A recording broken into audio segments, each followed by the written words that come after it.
안녕하십니까. 바로 보는 TV 옴부즈맨 성유미입니다. 지난주 연합뉴스TV에서는 기무사 계엄령 문건에 대한 특별수사단 수사와 트럼프 미국 대통령이 북한 비핵화 협상과 관련해 서두르지 않겠다며 속도 조절을 공식화한 소식 등 국내외 뉴스를 신속히 전했는데요.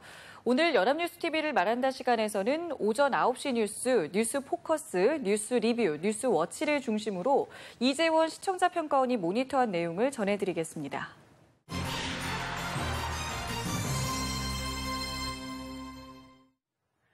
연합뉴스TV는 지난주에 미국 트럼프 대통령의 해외 순방 중 일어난 다양한 뉴스를 전했고 최저임금을 둘러싼 논란 등을 다각도로 보도했습니다.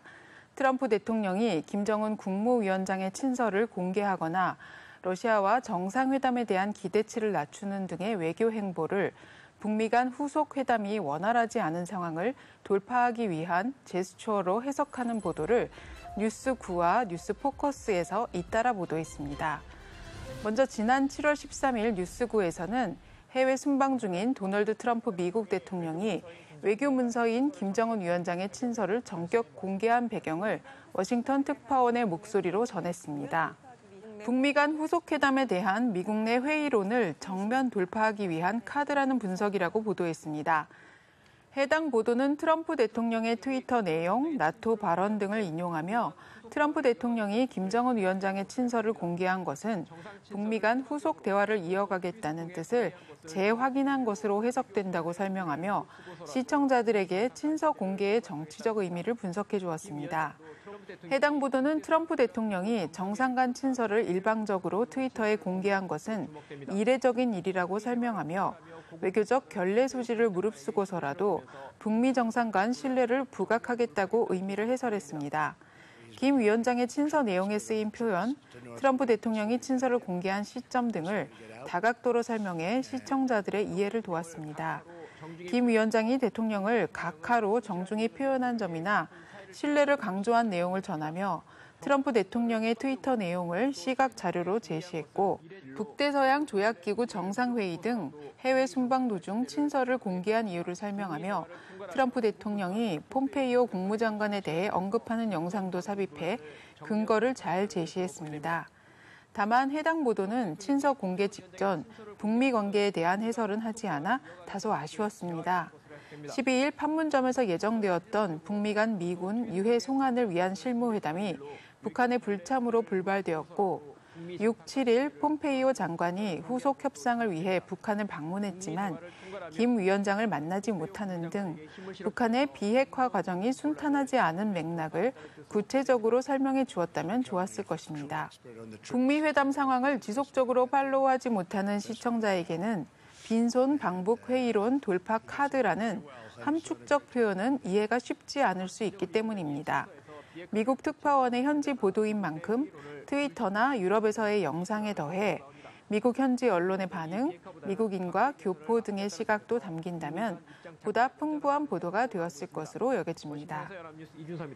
뉴스포커스는 7월 16일 트럼프 대통령이 푸틴 러시아 대통령과의 첫 정상회담을 앞두고 큰 기대를 안 한다며 기대치를 낮춘 데 대해 또 다른 워싱턴 특파원의 목소리로 전했습니다. 해당 보도는 트럼프 대통령이 15일 미국 CBS와의 사전 녹화 인터뷰에서 미러 정상회담의 목표에 대한 질문에 별 기대를 하지 않는다고 밝혔다며 트럼프 대통령의 발언 내용에 자막을 붙여 전했습니다. 존 볼턴 백악관 안보보좌관도 언론 인터뷰에서 미러 정상회담에서 구체적인 결과물을 추구하지 않고 있다며 목표를 하향 조정했다고 전했습니다. 트럼프 대통령이 러시아 회담의 기대치를 낮춘다고 밝힌 이유는 북미 정상회담 이후 쏟아진 비판을 의식하며 언론을 공격하는 전략이라고 전했습니다. 북미 정상회담을 앞두고 북한 비핵화에 대해 CBID 원칙을 고수했다가 공동성명에 이를 반영하지 못하면서 거센 비판을 받고 있다는 점을 의식하며 언론이 북미 정상회담의 성과를 제대로 평가하지 않는다며 화살을 돌렸다는 것입니다. 트럼프 대통령의 외교 및 대언론 행보에 대한 분석과 해석이 보다 다각도로 이뤄지는 심층 보도도 이뤄지길 기대합니다. 트럼프의 발언의 의미를 단발성으로 해석하는 데 그칠 것이 아니라 이 같은 행보가 향후 북미, 한미, 남북관계 등에 미칠 영향을 예측하는 보도도 마련되길 바랍니다. 최저임금 인상을 둘러싼 다양한 논란을 뉴스리뷰, 뉴스워치 등에서 다각도로 보도했습니다. 뉴스리뷰는 최저임금 10.9% 인상 결정과 관련해 경영계와 노동계는 물론 소상공인과 자영업자들의 반발과 여야 정치권의 반응을 전했습니다. 민주당은 반발을 보완할 법안 마련에 총력을 다하겠다며 진화에 나섰지만 자유한국당과 바른미래당은 재심의를 촉구하며 맹공을 퍼붓고 있습니다. 해당 보도는 먼저 더불어민주당이 최저임금 인상과 관련해 경영계와 소상공인 노동자들까지 반발하는 데 대해 양보와 타협을 강조했다고 전했습니다. 중소상공인과 최저임금 노동자의 갈등을 경계하며 문제의 본질은 대기업 횡포와 높은 상가 임대료에 있다고 주장하며 이를 위한 제도 개선에 총력을 쏟겠다면서 야당에는 정치 공세 중단을 촉구했습니다. 이에 반해 자유한국당과 바른미래당은 한 목소리로 최저임금위원회의 재심의를 촉구하며 여당과 상반된 입장을 전했습니다. 홍영표 더불어민주당 원내대표와 성일종 자유한국당 소상공인 특별위원회 위원장 등 여야 정치인의 입장을 직접 인용하여 객관적인 보도를 하고자 하였으나 야당이 문재인 대통령의 최저임금 10,000원 공약 재검토도 주문했다는 내용에 대해서는 야당의 입장뿐 아니라 정부의 입장을 확인해 추가했어야 했습니다. 같은 날 뉴스리뷰에서 문재인 대통령이 2020년까지 최저임금을 10,000원으로 올리겠다는 공약을 지키지 못하게 됐다면서 고개를 숙였다고 보도했기 때문입니다. 최저임금 10,000원 공약을 재검토하라는 뉴스리뷰와 문 대통령이 2020년까지 10,000원을 실현시키겠다는 공약을 달성하지 못한다고 사과했다는 뉴스리뷰가 같은 날 보도된 것입니다. 내년도 최저임금을 8,350원으로 올해보다 10.9% 오르지만 최저임금위원회의 결정으로 2020년까지 최저임금 10,000원을 이룬다는 목표는 사실상 어려워졌다며 문 대통령이 결과적으로 대선 공약을 지키지 못하게 된 것을 사과드립니다라고 말하는 모습까지 삽입되었습니다. 문 대통령의 사과뿐 아니라 최저임금 인상에 부담을 느낄 영세 자영업자와 소상공인을 위해 일자리 안정자금뿐 아니라 상가 임대차 보호, 합리적인 카드 수수료와 가맹점 보호 등 조속한 후속 보완 대책 마련에 최선을 다하겠다는 약속도 전했습니다. 야당의 최저임금 10,000원 공약 재검토 요구 보도에 문 대통령의 사과 내용을 함께 추가해 주는 것이 시청자가 전반적인 상황을 이해할 수 있게 해줄 것입니다. 뉴스워치는 내년 최저임금 결정을 둘러싼 논란이 증폭되는 가운데 최저임금위원회의 결정 방식이 가질 수 있는 문제를 보도해 눈길을 끌었습니다. 정부가 위촉한 공익위원들이 사실상 키를 쥐는 방식이 공정한지, 정작 영세 소상공인과 저임금 노동자의 목소리가 제대로 반영되는지 등을 점검한 점이 돋보였습니다. 최저임금위원장은 독립적으로 공정하게 최저임금을 결정한다고 발언하지만 구조적으로 따져보면 사실상 한계가 있지 않느냐고 보도에서는 문제 제기를 합니다. 노동자와 사용자 위원 각 9명과 함께 최저임금위원회에 참석하는 공익위원 9명은 사실상 캐스팅 보트를 행사하는데 이들은 고용노동부가 위촉하다 보니 정부 정책 방향을 거스르기 쉽지 않고 자칫 정치화할 우려도 있다고 지적했습니다. 더불어 노동자와 사용자위원회 대표성을 지적하는 목소리도 있다고 전했습니다. 정규직 중심의 양대 노총이 추천하는 노동자위원회, 최저임금에 직격탄을 맞는 저임금 노동자 대표는 2명뿐인데다 사용자위원 9명 중에서도 소상공인 대표는 2명만 포함됐다는 것입니다. 공익위원회 구성 기준과 구성 현황 등을 객관적인 데이터를 확인해 공정성에 대한 문제 제기를 했다는 점에서 우수한 보도입니다. 라이브투데이는 7월 16일 장기간 피서를 떠나는 여름 휴가철이 다가오면서 주인에게 버림받는 반려동물이 크게 늘고 있다고 보도하며 이를 방지하기 위한 처벌은 과태료 300만 원에 불과하고 감시 인력도 부족해 보완책 마련이 시급하다는 지적입니다. 전국 보호소의 유기동물은 모두 3,300여 마리로 지난달 23일 1,600여 마리에서 불과 20일 만에 2배로 뛰었다는 근거 자료를 제시하며 원래 주인에게 돌아간 동물은 330마리 정도에 그쳤고 새 주인을 만난 동물도 겨우 30마리 정도에 불과하다고 전했습니다. 지난해 1년 동안 구조된 전체 유기동물의 30% 이상이 6월에서 8월 사이에 나오는 등 여름 휴가철이 반려동물들에겐 고비라고 지적했습니다. 결국 주인의 품에 돌아가지 못하면 자연사나 안락사 등으로 죽음을 맞이해야만 하는데 동물을 버리는 행위에 대한 처벌은 최대 300만 원의 과태료 처분이 전부라고 보도했습니다. 과태료를 부과하는 지자체의 전담 인력이 부족해 단속이 쉽지 않다는 현실도 고발하는 등 여름 휴가 전과 휴가철의 유기동물 수를 비교하고 처벌 기준을 확인하는 등 꼼꼼한 취재로 반려동물 문제를 고발하였습니다. 네, 이번 순서는 주말에 방영되는 제작 프로그램을 대학생의 시선으로 분석하고 평가한 내용을 들어보는 캠퍼스 TV 리포트 시간입니다. 이번 주는 동덕여자대학교 아동학과의 김자현 학생 나와 있습니다. 안녕하세요. 자, 지난주에 어떤 프로그램 모니터하셨나요? 네, 저는 매주 일요일 오후 7시 30분에 방영되는 연합뉴스 TV 스페셜을 모니터했습니다. 연합뉴스 TV 스페셜은 우리 사회의 현상을 다양한 시선으로 보여주고 올바른 대안을 제시하는 프로그램인데요. 지난 방송에서는 몰카 공포가 바꿔놓은 일상과 이에 따른 해결책에 대한 이야기를 다뤘습니다. 그럼 자세한 모니터 내용 지금부터 전해드리겠습니다. 20대 여성 김모 씨. 첫 방송 화면에서는 한 여성이 화장실에 갈 때 마스크와 화장품 주머니를 챙기는 모습을 볼 수 있었는데요. 주머니에는 테이프와 접착제, 송곳 등이 있었습니다. 공중 화장실 구멍을 막고 혹시 있을지 모를 몰래카메라를 부숴서 예방하기 위함이라고 하는데요. 막기도 하고 송곳 같은 걸로 이렇게 깨트리는?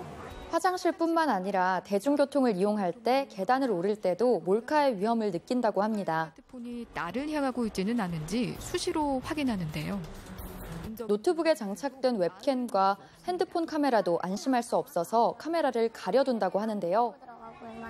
이 여성은 우연히 한 사이트에서 유출된 몰카 영상을 보고 몰래카메라에 대한 두려움이 커졌다고 합니다. 엄마 몰카나 누나, 친척 동물. 자주 볼 수 있는 몰카 피해 소식을 뉴스 편집을 통해 보여주어 그 심각성을 더 느낄 수 있었는데요. 몰래카메라 범죄 소식. 얼마 전 한 대학 누드 모델 불법 촬영 사건 이후 해화동 대학로에 여성들의 대규모 시위가 있었습니다. 여성들의 대규모 시위로 이어졌는데요.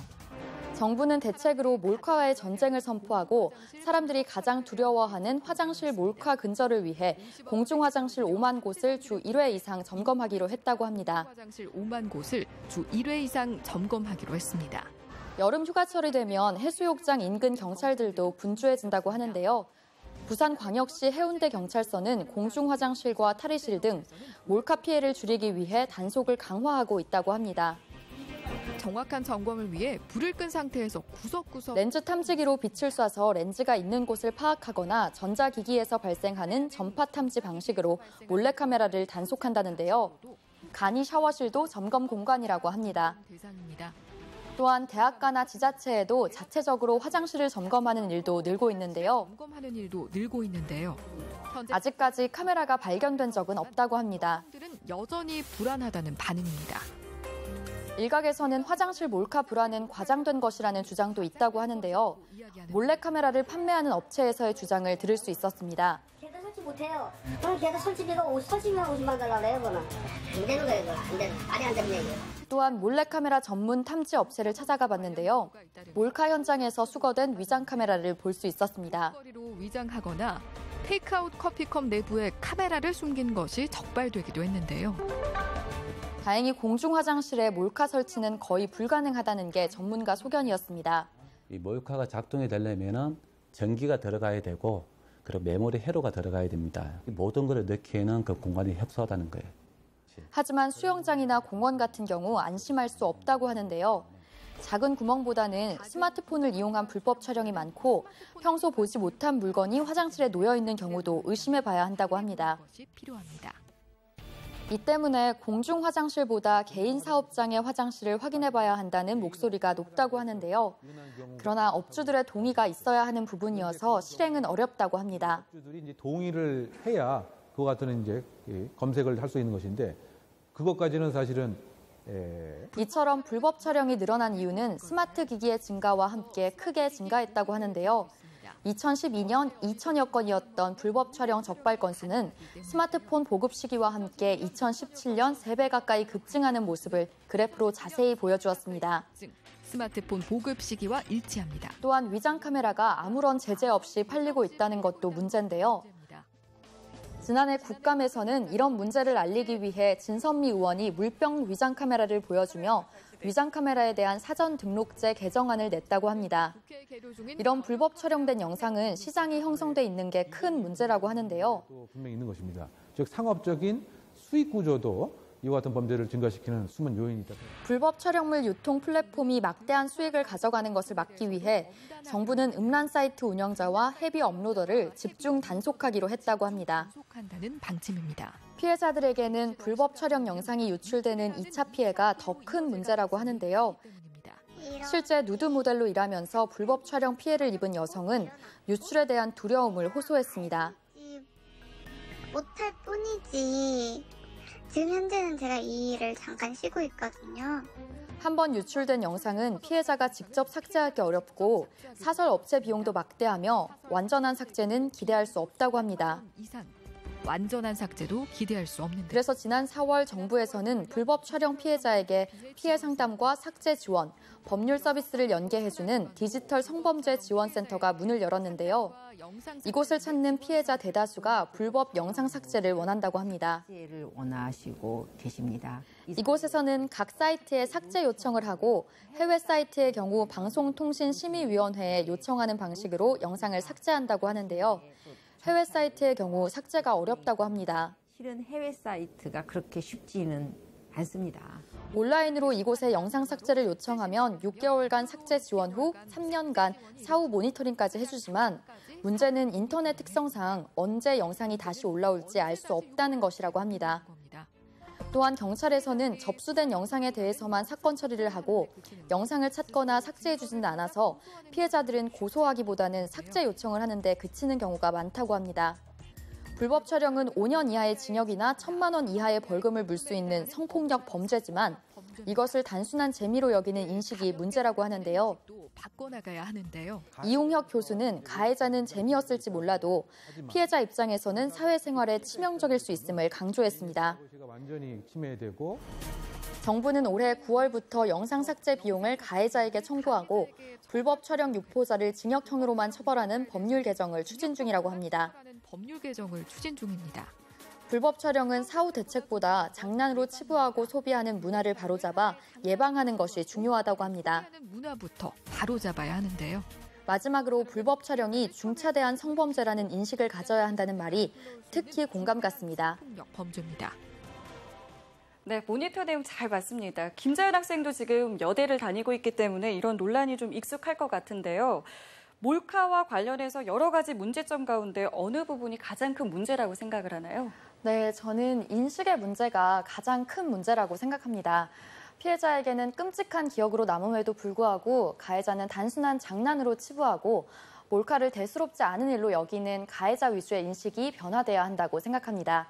또한 불법 유포로 인한 피해자들의 2차 피해 또한 시급한 대책이 있어야 된다고 생각합니다. 네, 알겠습니다. 지금까지 동덕여자대학교 아동학과의 김자연 학생과 함께했습니다. 오늘 말씀 고맙습니다.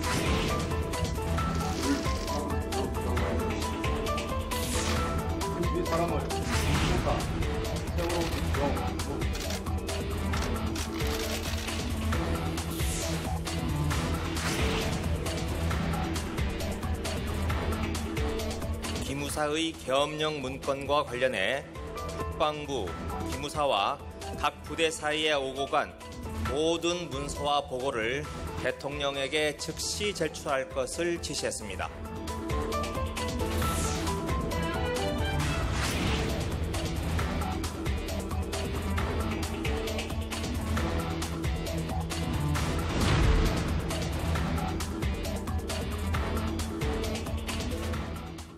탄핵 정국 과정에서 국군 기무사령부가 작성한 계엄령 검토 문건이 공개돼서 파문이 확산되고 있습니다.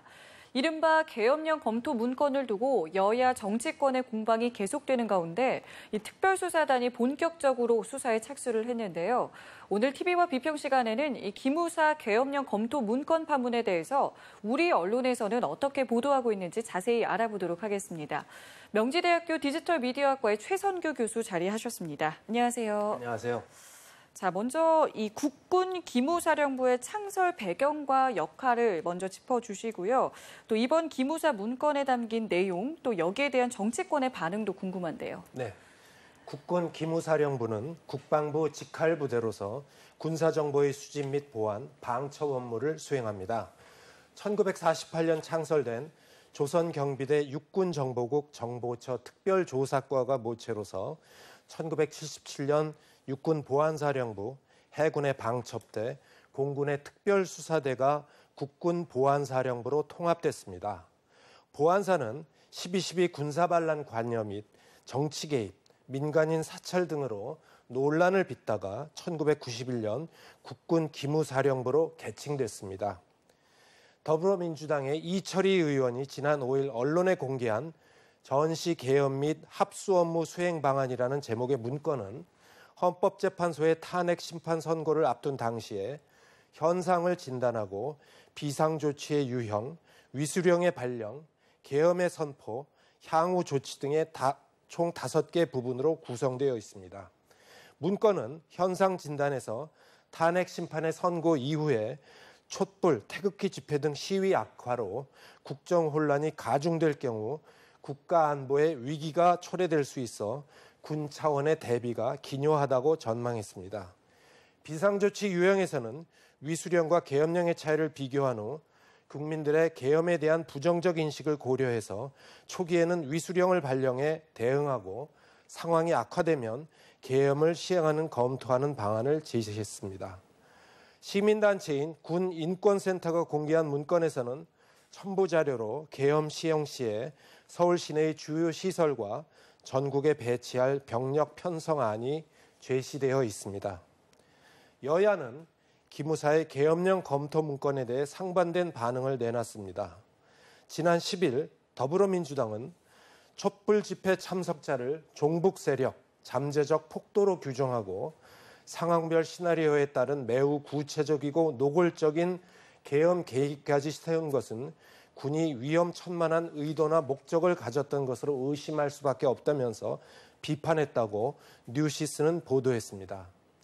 반면 자유한국당은 국가적 소요 사태에 대비한 차원에서 군 내부적으로 검토한 문건을 쿠데타 의도가 있는 양 몰아붙여서는 안 될 일이라며 현 정부 여당의 적폐몰이 연장선상에 있는 의혹이 있다고 반발했습니다. 바른미래당과 평화민주당은 군의 이리 많은 수사 방식이 아닌 국회 차원에서의 진상 규명을 요구했습니다.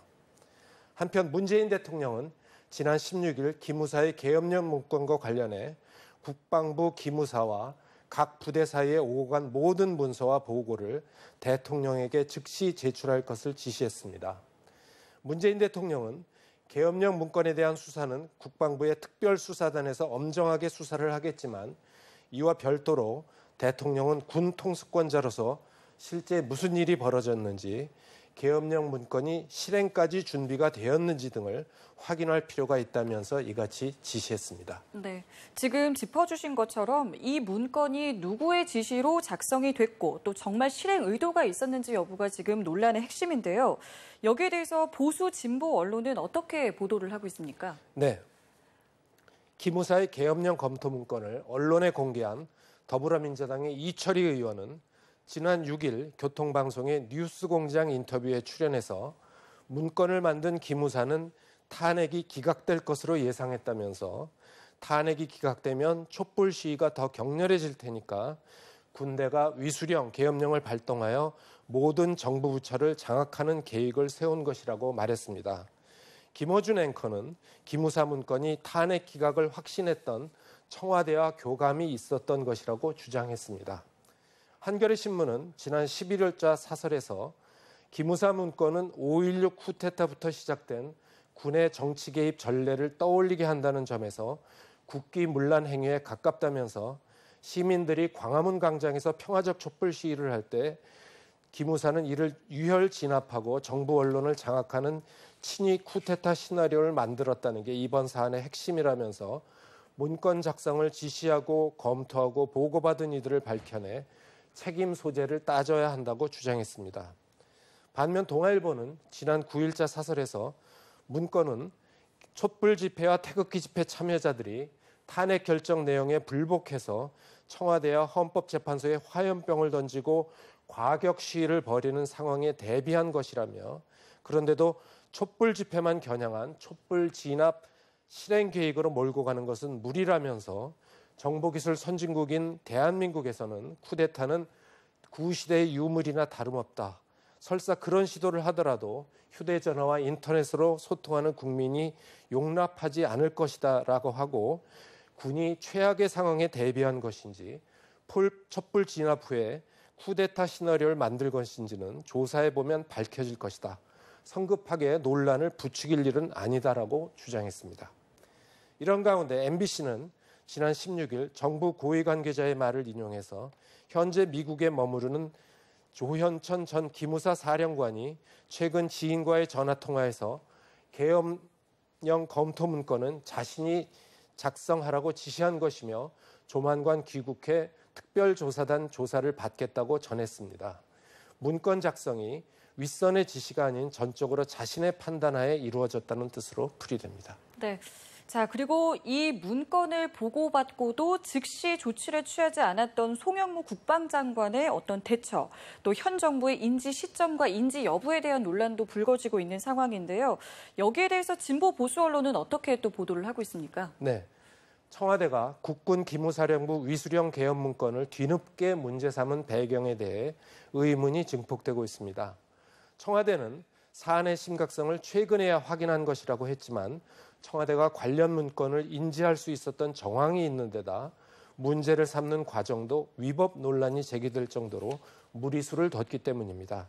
문화일보는 지난 17일자 보도에서 계엄령이 실제로 추진됐는지를 확인하기보다는 다른 정치적 목적을 겨냥했다는 추론이 이번 사태의 전후 맥락에 더 자연스럽게 부합한다고 전했습니다.